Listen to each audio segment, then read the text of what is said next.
Hej, Lukas Repuls her. Jeg vil lige vise dig, hvordan du smører dit løbebånd. Og det er selvfølgelig meget vigtigt, at du husker at smøre dit løbebånd en gang imellem.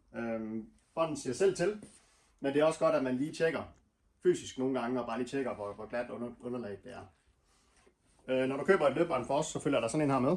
20 ml af ren silikonolie, og den kan du selvfølgelig benytte dig af. Men vi sælger også flere forskellige størrelser på vores hjemmeside. Der følger også den her tool med, og toolen her er til at løsne løbebæltet, hvis det bliver nødvendigt. Nu vil jeg lige kort vise dig, hvordan du gør. Det du gør, det er, at du starter med den ene side. Jeg starter med højre side her. Og nogle gange kan det være svært at komme under løbebæltet her, og hvis det er svært, så kan du bruge den tool her til at lige at vippe den op med. Så jeg bruger den lige her. Det var den lige op en gang. Og så tager jeg hånden under her, og jeg kører den cirka ind til midten her. Og så tager jeg silikonolien her, og lægger det på her. Jeg kører gerne sådan en zigzag-bane. Og så gør vi det samme på den anden side. Kom under her. Her kan jeg lige komme under, uden at skulle bruge værktøj.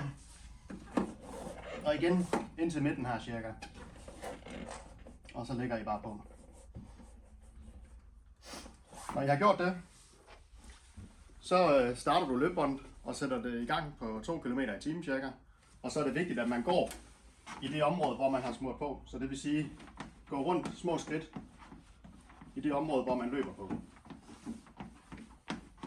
Gør det i cirka 2-3 minutter, og så er de bånd klar igen. Tak skal du have.